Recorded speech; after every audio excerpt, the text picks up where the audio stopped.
skuter tu. Sebab tu. Sebab bacin ni. Weh. Confirm weh.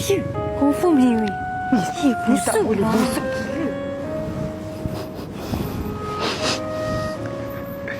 Kenapa orang selalu cakap aku busuk? Aku ini tak boleh jadi. Aku kena call Kak Bella. Kak Bella je yang tahu rahsia kewangian semua ni. Mana pula nombor Kak Bella? Halo, Assalamualaikum.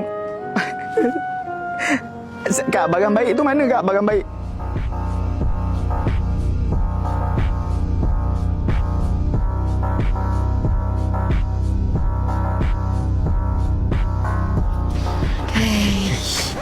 Pasal dah menangis budak ni.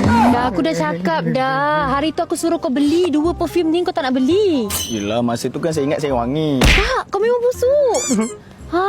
Okey, sekarang ni kau boleh pakai yang color hijau hitam ni. Yang ni?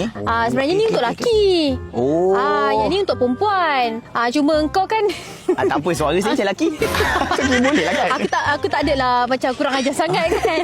Sebenarnya memang dua-dua ni lelaki perempuan boleh pakai. Oh, dia unisex lah. Unisex. Kak, tapi Kak, kalau premium-premium macam ni berapa pula harga ni Kak? Okey, harga dia sebenarnya 149.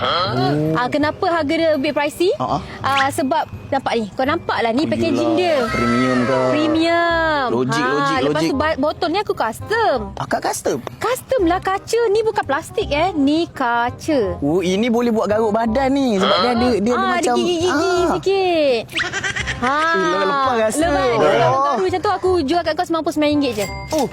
Boleh lah Kak. Saya angkat lah 2. Angkat Saya angkat 2. Saya angkat 2. RM99 je. Kalau kau spray kan, dia punya bunyi tu.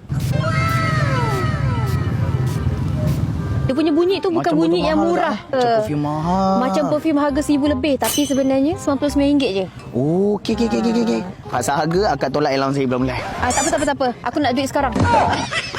Nanti kau takut kau kena hina lagi. Bagi kredit kau boleh berapa? Boleh lah Kak. Okey, RM1 untuk aku isi minyak. Ya. Tapi minyak aku RM97.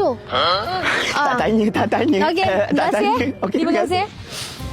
Ya Allah, Alhamdulillah. Lepas ni aku wangi lah. Aku jumpa 2 ekor tadi. Mak sapak muka dia. Kau relax.